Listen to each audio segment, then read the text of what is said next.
अस्सलामुअलैकुम। तो प्यारे बच्चों, आज की कहानी का नाम है तन्हा बंदर। बहुत दूर ऐन एक सब्ज और नीले पानियों वाले समंदर के बीचों बीच एक जजीरा था। सूरज हर सुबह चमकता और उस जजीरे पर सफ़ेद रेत को चमकाता और जजीरे के इर्द गिर्द समंदर के पानी को भी गर्म करता। इस जजीरे पर नारियल के दरख्त लगे हुए थे। इसके अलावा केले के भी दरख्त थे जो केलों के गुच्छों से लदे हुए थे। और इस जजीरे पर पता है कौन रहता था?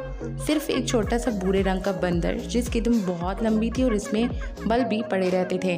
वो छोटा बंदर अक्सर साले समंदर पर बैठ जाता और मायूसी में ऊंची आवाज में कहता, मैं कितना अकेला हूँ, काश मेरा भी कोई दोस्त होता।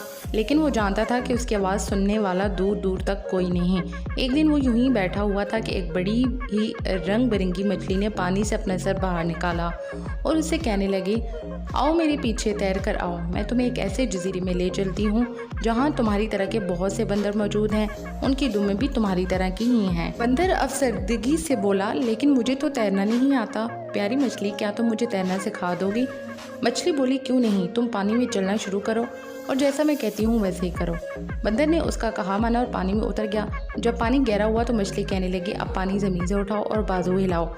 बंदर की चीख निकल गई। वो बोला, मुझे ये काम बिल्कुल पसंद नहीं है, मैं सारा गीला हो गया हूँ। रंग बिरंगी मछली की हंसी निकल गई और वो तैरती हुई दूर निकल गई, जबकि बंदर खुशकी पर बैठकर बड़ी देर तक खुद को सुखाता रहा। करीब ही एक सफ़ेद बगला खड़ा था। बोला, आओ मैं तुम्हें उड़ना सिखाता हूँ, जल्दी करो, मैं उड़ने लगा हूँ। बंदर फिर बेचारगी से बोला, लेकिन मैं तो उड़ नहीं सकता। बगले ने उसे कहा, सबसे ऊंचे नारियल के दरख्त पर चढ़ जाओ और अपने बाजू फैलाकर छलांग लगा दो, तुम उड़ने लगोगे। बंदर ने बगले का कहा माना, लेकिन वो पूरे जोर से सीधा रेत पर आ गिरा। कुछ नारियल भी टूटकर उसके सर पर आन गिरे।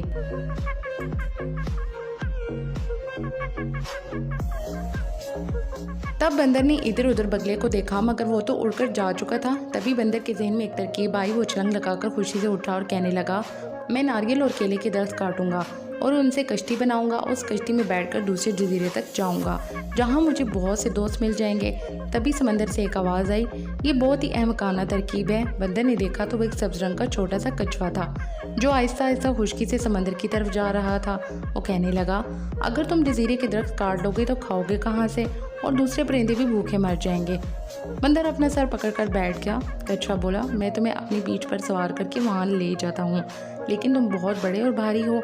ये कहकर कछुआ समंदर के पानी में तैरता हुआ गुम हो गया।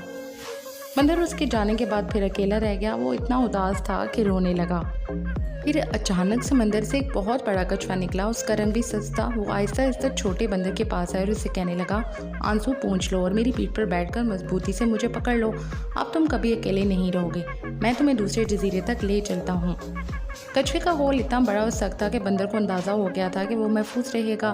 फिर उसने कछुए की कमर पर बैठकर समंदर में झांका तो उसने देखा कि छोटा सब्ज कछुआ भी उसके साथ तैर रहा है। नन्हा कछुआ बोला, मुझे इल्म था कि मैं तुम्हारा बोझ नहीं उठा सकता, इसलिए मैंने दादा जान से कहा कि वो तुम्हारी मदद करें और वो बहुत ही अक्लमंद और नेक दिल हैं। छोटे बंदर ने मुस्कुराकर कहा, तुम भी बहुत अच्छे हो, तुम्हारी मेहरबानी का शुक्रिया, अब मैं कभी अकेला नहीं रहूँगा। तो प्यारे से बच्चों, अगर आपको आज की ये कहानी पसंद आई हो तो चैनल को सब्सक्राइब करके बेल का बटन प्रेस कर दें ताकि आप आइंदा आने वाली इसी तरह की अच्छी अच्छी सी कहानियाँ सुनते रहें।